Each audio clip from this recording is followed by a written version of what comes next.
Second Thought is a 100% viewer-funded operation. If you'd like to help support the channel and get some great perks while you're at it, consider becoming a patron at patreon.com/secondthought. Protest against the war in Gaza. Arrests in New York City. Students clashing with police.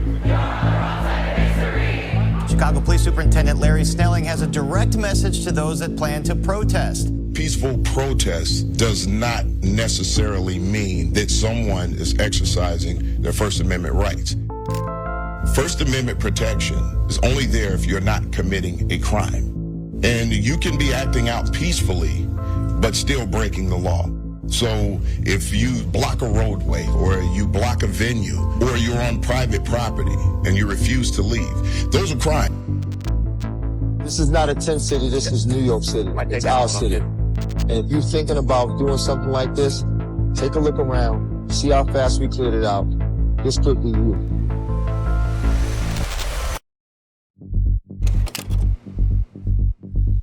Ready. What you've just heard are two audio clips from the last month or so. The first one's from Chicago Police Superintendent Larry Snelling. In it, he's talking to reporters ahead of the DNC and spelling out in no uncertain terms his plan for protesters who break the law. The second one is from Tariq Shepard, Deputy Commissioner of Public Information for the NYPD. And in that clip, Shepard is standing on the west lawn of Columbia's campus, where the school's second Gaza Solidarity encampment was set up, on the night that hundreds of cops were invited for the second time by the university's president to violently crack down on pro-Palestine protesters after they occupied a school building. If you've been on Twitter the last few months, you've maybe seen or heard one of these clips before. But outside of a few angry replies, neither of these statements really made it into the mainstream news. No controversy, no press releases to walk back the rhetoric, nothing. Cops talking like this is normal. Nobody is shocked when cops threaten protesters. Why would that be weird? Is the US a police state? I feel like we should talk about this violent suppression of dissent, because it's always been bad, and it's getting a lot worse. So the core feature of police states is the violent suppression of political dissent. If you've been to a protest recently, you already know it can be a bit unnerving to attend. And that's a bad thing in a country where free speech is meant to be protected. Every major protest since the 2020 BLM movement has come with the same recommendations. Wear non-identifiable clothing, wear a mask at all times, turn off your phone, and have someone's number written on your arm in case you get arrested. At every protest, you can be certain you're being surveilled by security cameras and police drones. You'll usually have dozens of cops surrounding the area, watching you, resting their hand on a stack of zip-tie cuffs or putting on riot gear, and just patiently waiting for the call to come in to start locking people up. This is a general state of affairs we've gotten used to, and it's getting worse. We're seeing more and more obvious examples of the US doing everything in its power to increase police surveillance capacities and silence the opposition. Cops have gotten wise to the safety measures protesters have adopted, and in recent weeks we've seen the mayor of New York explicitly trying to ban the use of masks in public because of their use by pro-Palestine protesters. Masks are just a good public health measure, especially for immunocompromised people. But according to Eric Adams, quote, "You should not be able to wear a mask at protests because, quote, that's what cowards do." Back in April, the Supreme Court similarly made it clear that for Louisiana, Mississippi, and right here in Texas where I live, mass protests are functionally illegal. By refusing to hear a case that makes protest organizers financially liable for any illegal act that happens at a protest, like if some bad actor shows up and starts throwing rocks, the Supreme Court has decided to up the risks for protest organizers in a major way. As we've seen with protests against the Israeli genocide of Palestinians, it's all too common for outside agitators to start trouble. This new ruling makes it that much easier for genocide enjoyers or corporate goons to get peaceful protests shut down, in addition to framing the organizers for the crime. Of course, over the past 3 months or so, we've also seen around 3,000 students get arrested across the country for calling for the end of the US's and their schools' complicity in the Palestinian genocide. Hundreds more non-students have been arrested at the Israeli consulate, the Brooklyn Museum, the French Quarter in New Orleans, a Senate building in DC, and at dozens of other protests around the country for the same thing. At a lot of these crackdowns, we've seen literal armies of cops decked out in full riot gear meet peaceful protesters with less than lethal ammunition, throw them down flights of stairs, beat them up, and assault them with pepper spray and mace, to name just a few of their crimes. At Hinds Hall, the building Columbia students occupied, what little footage we have of the police raid shows cops using flashbangs against students, going room to room with their guns drawn, and as far as we know, firing at least one shot. Now, thankfully, the bullet didn't hit anyone, but that doesn't mean these crackdowns were without consequences. Students, professors, and other protesters have been hospitalized with fractured eye sockets, concussions, broken ribs and hands, and all the while cops have publicly denied these injuries and their use of excessive violence more generally.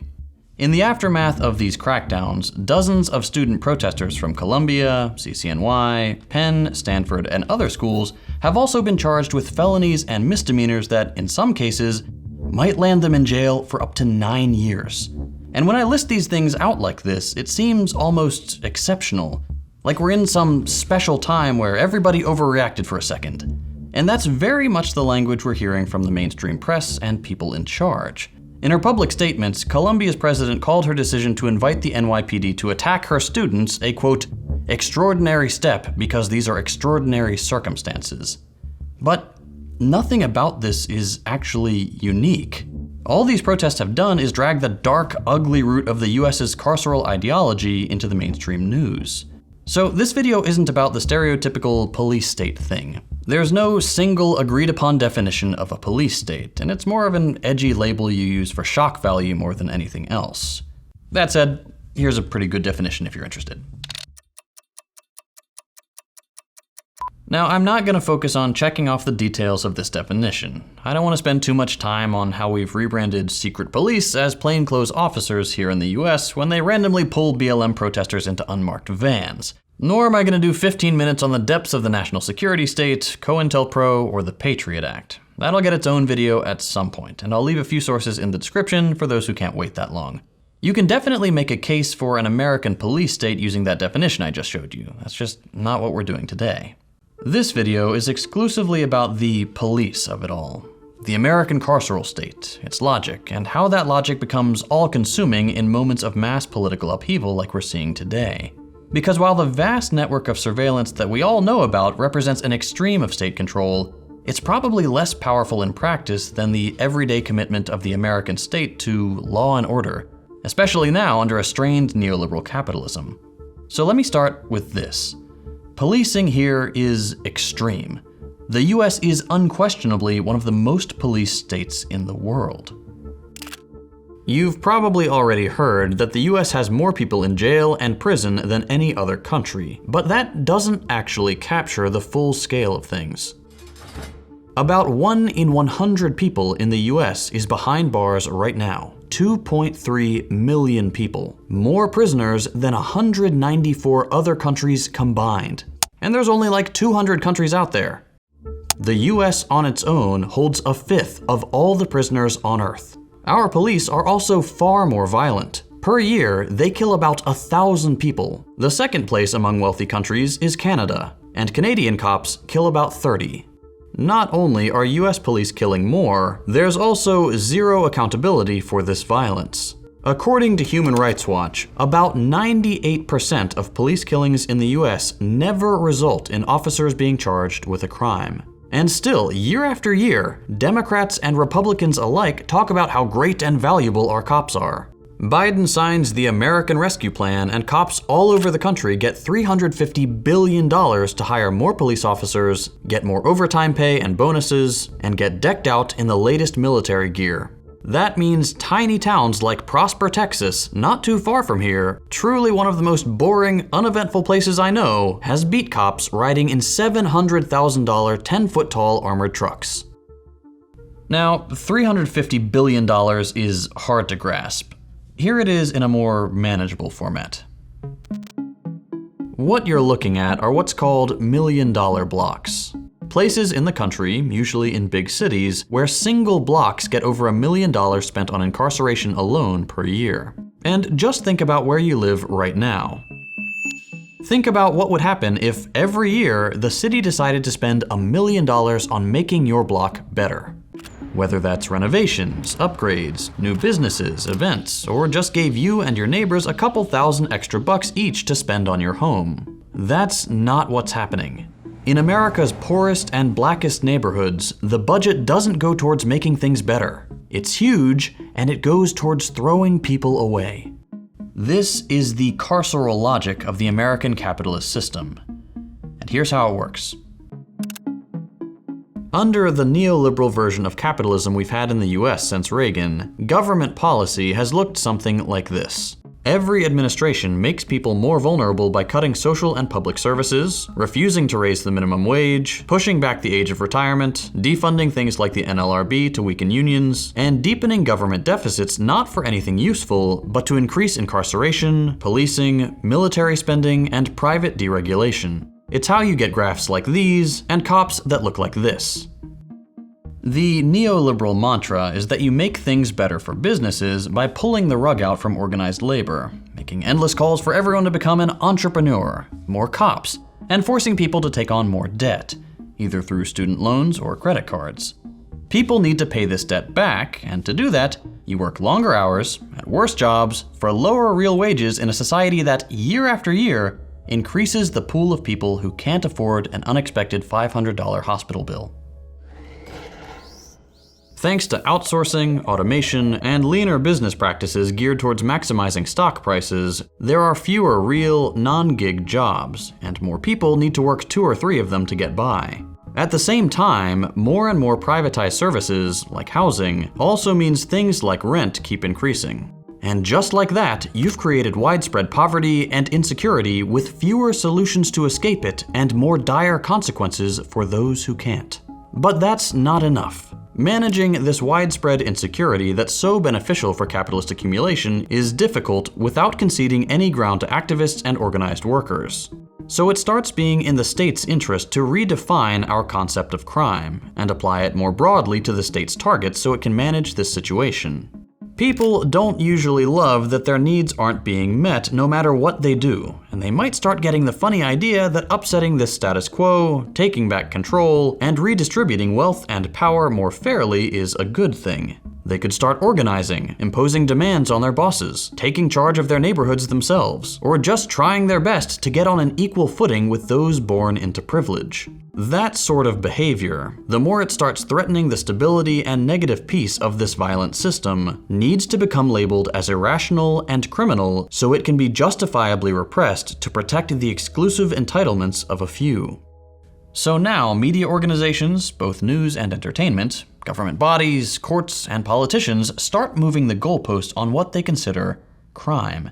And upholding this system, exploiting workers, keeping people exposed to the daily violence of not having enough, that's not part of their definition. The FBI's crime statistics aren't about the number of people suddenly thrown in cages by the state after yet another new crime bill. Nor does the report include what white-collar criminals get up to when they slowly rob millions of people of their retirement savings. No, the label crime is exclusively applied to things like petty theft, armed robbery, property destruction, homicide, and all these other crimes of opportunity that are inevitable when people's needs are being denied to them. To aid in this effort, context gets completely steamrolled by liberal concepts of equal justice and the introduction of more rational criminal procedures like mandatory minimums. We trust retail companies when they broadcast that petty theft is on the rise. Crime rates are presented as objective reflections of reality to the public, decontextualized from the increased level of policing. And the predictable result is that criminal sentencing procedures systematically reaffirm the capitalist hierarchy. Some groups get charged with more severe crimes and more jail time. But because this system has been rationalized, because the concept of crime has been crafted around this specific purpose, and because the context of the state's control over people's livelihoods is treated as a completely separate question, none of this gets challenged.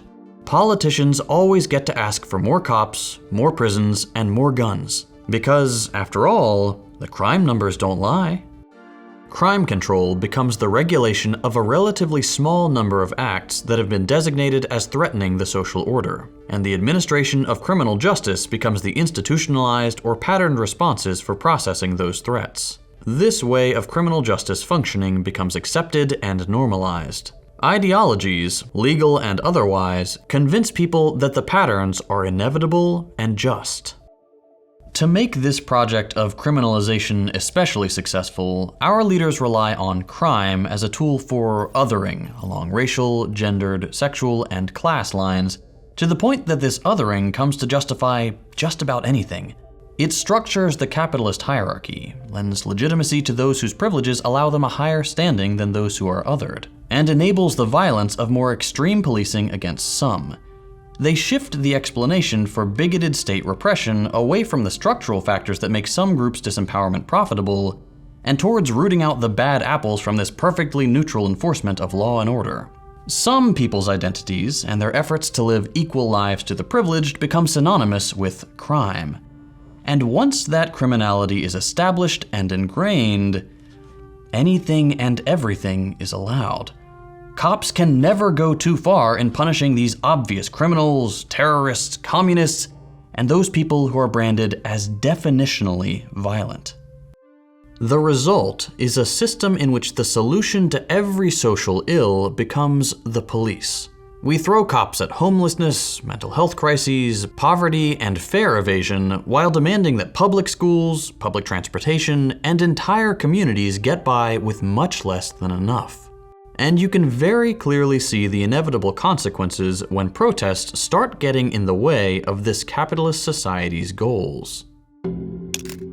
At around midnight on April 30th, a group of Columbia students occupied Hamilton Hall in an act of protest against the university's involvement and investment in the Israeli apartheid state and the genocide of Palestinians. 4 days earlier, former NYPD captain and current mayor of New York, Eric Adams, was on a Zoom call with a group of heavily invested billionaires. On that call, according to WhatsApp chat logs filled with dozens of Forbes 100 capitalists, this group discussed the various ways that they could leverage their tremendous wealth, influence, and connections to help Adams in his crackdown of student protests. They talked about making campaign donations to the Adams re-election fund, hiring private investigators, putting pressure on the Columbia administration, whatever it would take to get police officers to handle protesters. At the same time, a narrative began to take hold of mainstream media that this occupation and the escalation of protest it represented in response to an administration unwilling to accept students' demands was a step too far. What they were doing was labeled by pundits across the political spectrum as a violent crime. And now that the protesters were criminals, nothing could protect them. So let me be clear. Peaceful protest in America. Violent protest is not protected. Peaceful protest is. It's against the law when violence occurs. Destroying property is not a peaceful protest. It's against the law. Vandalism, trespassing, breaking windows, shutting down campuses, forcing the cancellation of classes and graduations. None of this is a peaceful protest. You can't convince me that a university with a $13 billion endowment cares about a single broken window. That's not what this is about. And it's certainly not violence. There wasn't a single bloody nose or broken rib until the cops showed up. No, it's an excuse. A line in the sand that justified hundreds of police officers' flashbangs and arrests, the condemnation of a president standing firmly behind a genocidal occupation, and the pearl clutching of the corporate media. Law and order had been restored. Protesters' criminality had justified it. It justified the press and legal observers not being allowed to document the police's actions, which still today we only have a partial account of. It justified the cops forcefully removing students' hijabs. It justified all the expulsions and the concussions. Suddenly, it wasn't about Palestine anymore. It was about cracking down on inconvenience. And in the days that followed, it justified dozens of bogus misdemeanor and felony charges for trespassing, property damage, burglary, and assault, not unlike the RICO charges brought against Stop Cop City protesters in Atlanta. Here again, the consequences of the racial capitalist state came out in full force. The wealthier and more mediatized Columbia protesters saw their mostly misdemeanor charges dropped relatively quickly. Down the road at CCNY, protesters saw the same violent crackdown as their peers 20 minutes away. But CCNY is a public school. Its students and faculty largely come from lower income Black and Hispanic families. And so at the time of writing, the CUNY 22 are still dealing with felony charges that could put them away for years. And as student protesters continue to remind us, all of this pales in comparison to the violence imposed on Palestinians in Gaza and the West Bank. But it's related. So, is the US a police state? It's a matter of opinion. But I think the message the ruling class and their militarized police are sending is pretty clear. They're not hiding it. And if you're thinking about doing something like this, take a look around, see how fast we cleared it out. Just quickly you. I mentioned at the beginning of the episode that this channel is entirely grassroots funded. Since sponsors don't want to touch videos like these, we have to rely on the generous support of viewers like you. If you'd like to help keep this channel afloat and get some great perks while you're at it, consider becoming a patron on Patreon. All patrons, regardless of pledge amount, get early access to every video, plus access to our patrons-only Discord server. We just made a major update to the Discord, with a revamped leveling system and monthly Discord Nitro giveaways to active members. We've also got a bunch of other cool stuff like a book club, live Q&As with me every month, and a dedicated educator role for users ready to answer any questions you have about socialism. We've built a thriving community, and we'd love for you to be part of it. So if you'd like to join the Discord, get early access to every video, and help support genuinely principled socialist content, consider becoming a patron at patreon.com/secondthought. If you enjoyed this video, leave us a like. If you hated it, a thumbs down. You can check out our other content by following the links on your screen. Thanks for watching, and we'll see you next time.